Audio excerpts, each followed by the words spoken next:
Parmi les 3000 ans d'histoire des dynasties égyptiennes, certains marquent la limite à la 30e dynastie avec le règne de Nectanebo II allant jusqu'en 343 avant Jésus-Christ.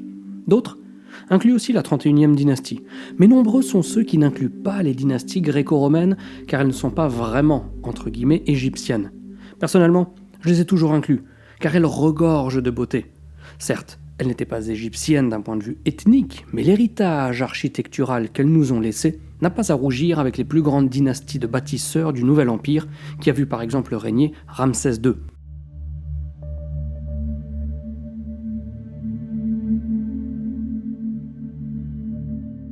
La nouvelle découverte dont je vais vous parler aujourd'hui confirme bien que les dynasties dites ptolémaïques font bel et bien partie de l'héritage égyptien.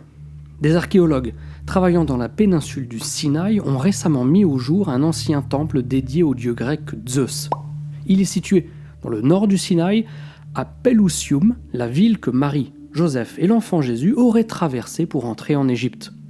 Zeus est le dieu grec du ciel, maître de l'univers. Zeus devient peu à peu le dieu qui fait régner sur le monde l'ordre, la sagesse et la justice. Il existe déjà un certain nombre de temples lui étant dédiés.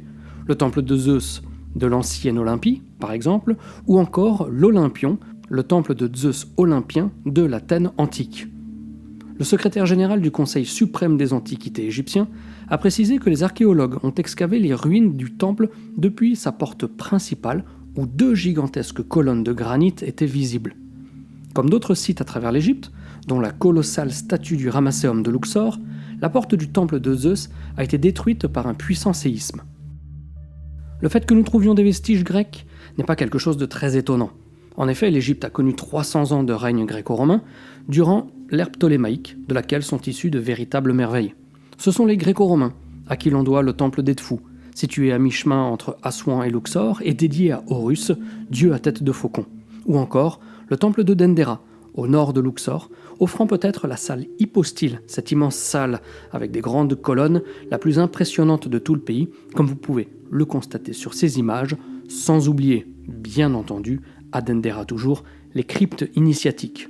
D'ailleurs, pour mettre des images sur tous ces noms de divinités ou de temples, n'hésitez pas à me rejoindre sur Facebook et Instagram où je partage un contenu complémentaire de celui de YouTube sous forme de photos et de courtes vidéos.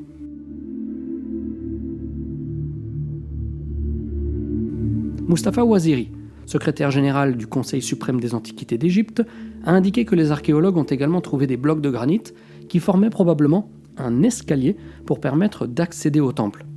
Datant de plus de 2500 ans, il existe des preuves de présence humaine sur le site à travers les siècles, au moins jusqu'au début de l'ère islamique lors des 7e et 8e siècles de notre ère. Par contre, il peut être étonnant que nous ayons retrouvé ce site loin, très loin, de tous les autres vestiges d'Égypte ancienne, y compris ceux issus de cette même période. Comme en témoignent les inscriptions trouvées lors des fouilles, ce temple de Zeus a été rénové à l'époque romaine par l'empereur Hadrien au début du IIe siècle de notre ère. Mais cette découverte est somme toute incroyable, car les fouilles dans cette zone remontent au début du XXe siècle, lorsque l'égyptologue français Jean Cléda était tombé sur d'anciennes inscriptions indiquant que le temple de Zeus Cassios existait bel et bien. Toutefois, depuis un siècle, le temple n'avait jamais été découvert. Le nom Zeus Cassios est un mélange entre Zeus et le mont Cassios, la montagne sur laquelle il était vénéré. Les archéologues sont impatients de mener une enquête photogrammétrique sur ce site fraîchement découvert afin d'aider à visualiser la conception originale du temple. Ce relevé permettra de réaliser des cartes notamment topographiques inédites. La découverte a été confirmée par le Conseil suprême des antiquités égyptiennes et s'inscrit dans la série de trouvailles faites depuis quelques années, non seulement dans des points archéologiquement chauds de l'Égypte, comme Luxor et Saqqara un petit peu plus au nord près du Caire, mais dans des endroits aussi moins connus ou reconnus, comme c'est le cas avec ce temple dédié à Zeus. Que les prochaines découvertes soient issues des dynasties gréco-romaines, du Nouvel Empire ou des premières dynasties, une chose est certaine, on les attend avec impatience et je me ferai, comme toujours, un immense plaisir de vous les partager.